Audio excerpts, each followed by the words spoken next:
TS iPASS విధానం వల్ల పటాన్చెరు అద్భుతంగా అభివృద్ధి అయిందని గులాబీ దళపతి కేసీఆర్ అన్నారు. పటాన్చెరు నియోజకవర్గంలో ఒకప్పుడు 2 లక్షలు ఉన్న జనాభా ఇప్పుడు 4 లక్షలు దాటిపోయిందని చెప్పారు. రేపపాటు పోని కరెంటు, టీఎస్ ఐపాస్ వంటివి ఇందుకు కారణమని చెప్పారు. ఉద్యోగ ఉపాధి అవకాశాలు పెరగడం వల్ల దేశవ్యాప్తంగా ఉన్న ప్రజలంతా వచ్చి ఇక్కడ బతుకుతున్నారని చెప్పారు. ఇక మన స్థానికం మన పటాన్చెరు నియోజకవర్గం. పటాన్చెరు నియోజకవర్గం ఏర్పడ్డప్పుడు 2 లక్షల చిల్లర ఓటర్లు ఇక్కడ ఉండేవాళ్ళు. ఇవాళ 4 లక్షలు దాటిపోయినారు. ఏం కారణం? ఏ కారణం వల్ల నిండిపోయినారు? ఏం కారణం అంటే మనం ఉన్నప్పుడు పెట్టినటువంటి బ్రహ్మాండమైన టీఎస్ ఐపాస్ ఇండస్ట్రియల్ పాలసీ కావచ్చు, ఒక నిమిషం కూడా పోకుండా రెప్పపాటు కూడా పోకుండా ఇచ్చిన కరెంటు కావచ్చు, ఇక్కడ పరిశ్రమలు పెరుగుతా ఉన్నాయి. అందుకోసం దేశం నలుమూలల నుంచి వచ్చి బిడ్డలు ఇక్కడ నార్త్ ఇండియా కావచ్చు, వెస్ట్ ఇండియా కావచ్చు, ఈస్ట్ ఇండియా కావచ్చు, సౌత్ ఇండియా కావచ్చు, ఇక్కడ వచ్చి వాళ్ళ పొట్ట గడుపుకుంటా ఉన్నారు. బ్రహ్మాండమైన హబ్గా తయారైంది మన పటాన్చెరు. ఆ రకంగా ఉద్యోగ ఉపాధి అవకాశాలు ఇక్కడ పెరిగినాయి కాబట్టి ఇతరులు కూడా వచ్చి మన దగ్గర బతుకుతా ఉన్నారు. మనకు కూడా అవకాశాలు దొరుకుతా ఉన్నాయి, మనం కూడా బతుకుతా ఉన్నాం.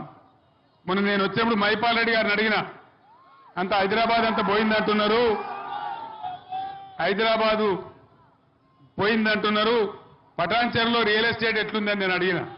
ఈయన కూడా కుప్ప అయిపోయింది సార్, గోవింద అయింది అని చెప్తా ఉన్నారు. ఎందుకు, ఏం కారణం? పటాన్చెరులో కావచ్చు, మన కొల్లూరులో కావచ్చు, హైదరాబాద్లో కావచ్చు, మొత్తం సిటీలో కావచ్చు, ఈ ముఖ్యమంత్రి వచ్చిన కాడ నుంచి ఒక్క పర్మిషన్ కూడా ఇస్తలేడు. ఆయనకు స్క్వేర్ ఫీట్కు 75 రూపాయలు ఇవ్వాలన్నట.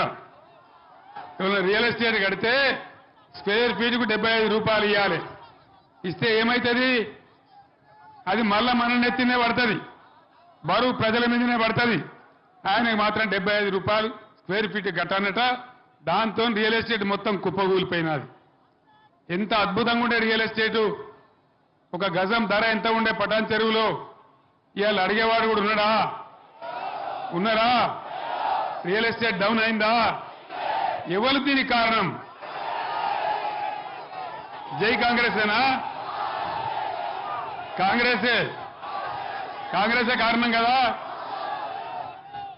అదేవిధంగా పటాన్చెరువులో ఒకప్పుడు కలుషిత జలాలుండి ప్రజలకు చాలా అనారోగ్యం వచ్చేది.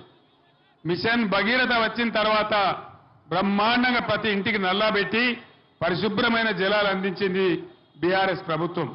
మీ అందరికీ కూడా ఆ విషయం తెలుసు.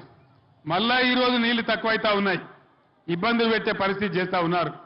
మీరందరూ చూస్తున్నారు, మీ కళ్ళ ముందరనే ఉంది.